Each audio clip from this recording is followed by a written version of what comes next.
जब भी मौका मिले परमेश्वर के वचन को पढ़िए और अपने विश्वास को औरों से बांटिए।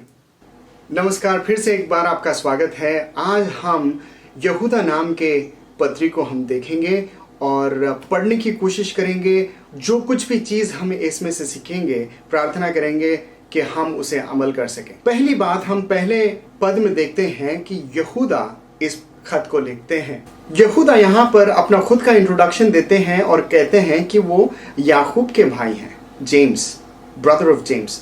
और ये याकूब कौन है? ये वही है जो हमारे यीशु मसीह के भाई हैं। इंग्लिश में कहा जाता है कि he is a half brother.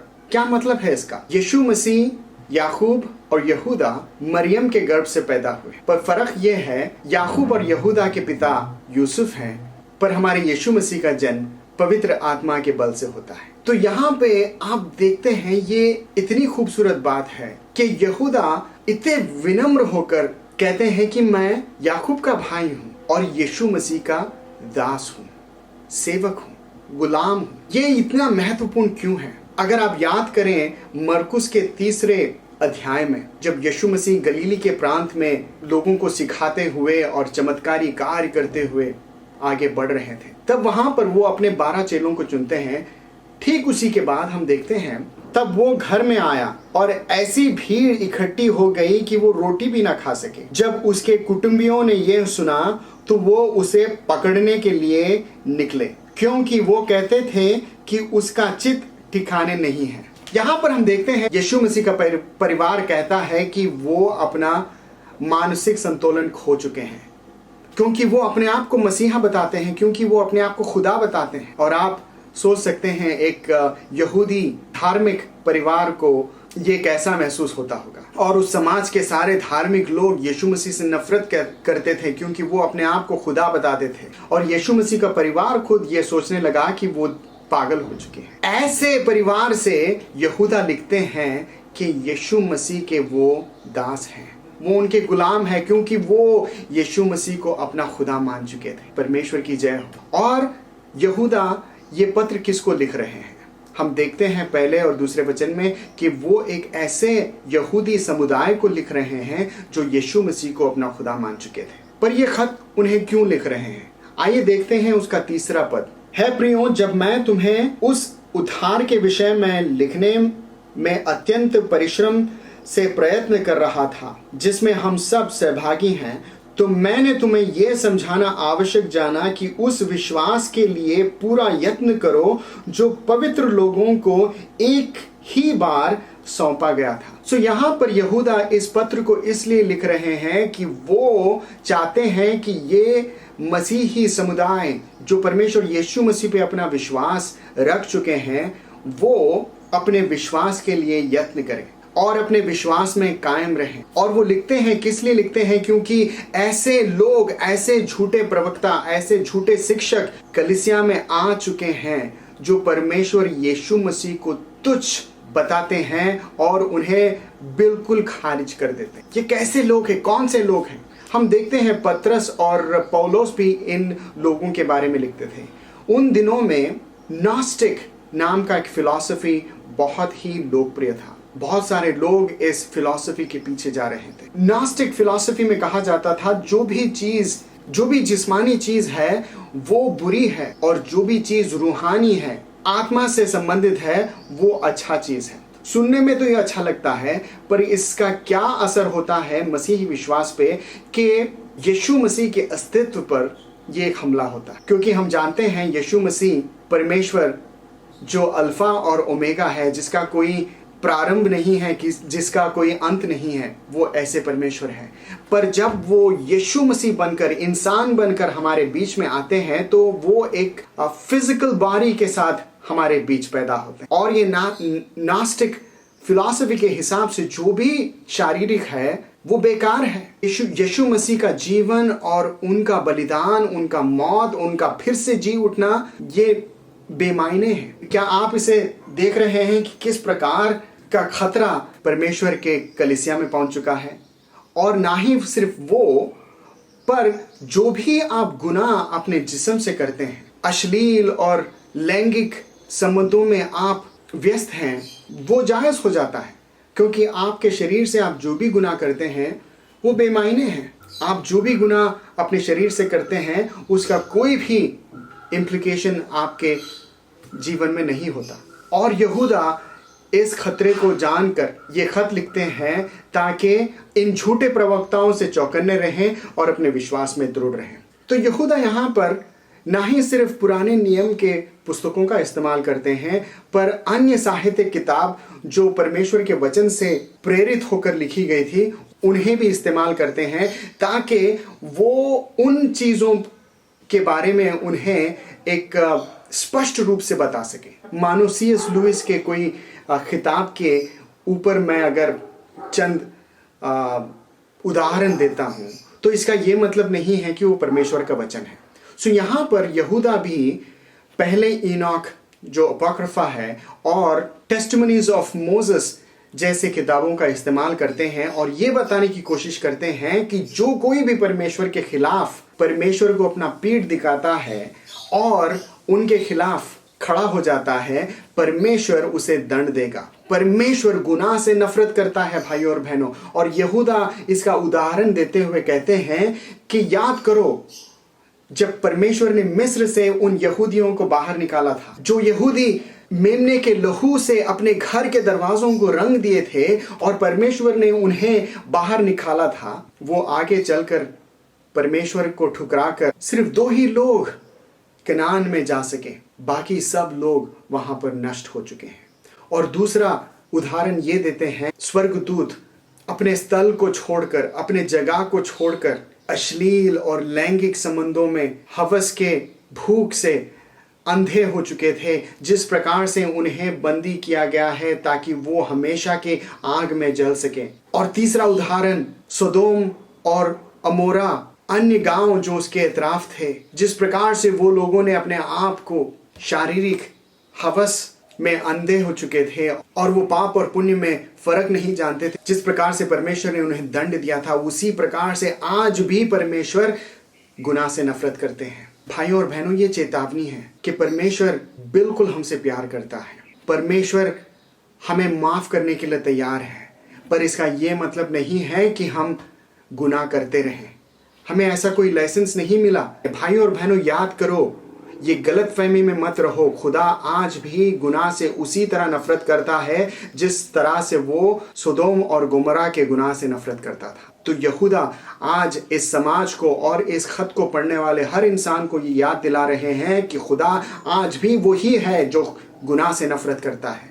उसी प्रकार से ये झूठे प्रवक्ता या झूठे शिक्षक अपने आप को, अपने शरीर को हवस के हवाले कर चुके हैं। वो परमेश्वर के वचन को तिरस्कार कर चुके हैं। वो परमेश्वर के वचन को तोड़ मरोड़ कर अपने फायदे के लिए इस्तेमाल कर रहे हैं। वो जो भी न्याय है, अच्छा है, उस कार्य के बारे में बुरा भला कहते हैं। वो जानवरों की तरह हो चुके हैं।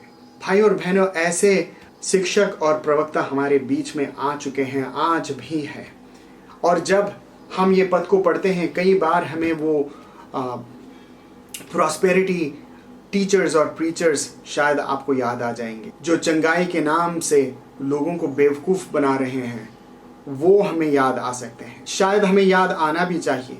पर मैं आग्रह करूंगा कि यहाँ पर अपने आप को परखने की कोशिश कीजिए। क्या मुझ में ऐसी कोई गुनाह है? क्या मैं परमेश्वर का गलत इस्तेमाल कर रहा हूँ? क्या मैं परमेश्वर के वचन का गलत इस्तेमाल कर रहा हूँ? भाइयों और बहनों, अगर आप ऐसे सोच में हैं या ऐसे माइंडसेट में हैं जहाँ पे कई बार हमें बताया जाता है कि अरे हम इंसान हैं, राइट, हम गलतियाँ करते हैं, ये ठीक है, परमेश्वर हमें माफ़ कर देगा, ये ओके है। भाइयों और बहनों, ये ठीक बात नहीं। जो कोई भी परमेश्वर यीशु मसीह में कायम है वो गुनाह से नफरत करेगा, वो गुनाह से तौबा करेगा और परमेश्वर यीशु मसीह की तरफ बढ़ेगा।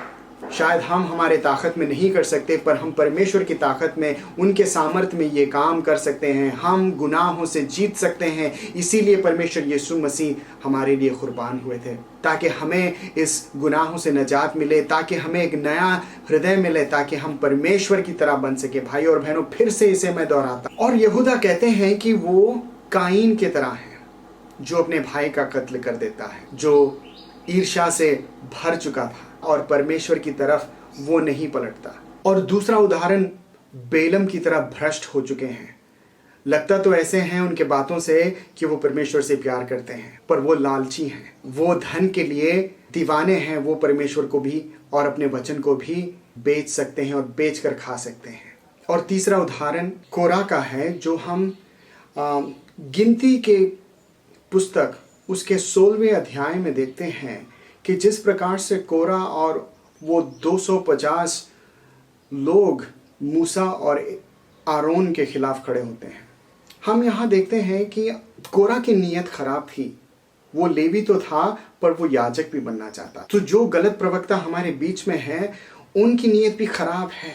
वो परमेश्वर के वचन को इस्तेमाल करते हैं, उसे तोड़ मरोड़ते हैं ताकि खुद को फायदा पहुंचा सके।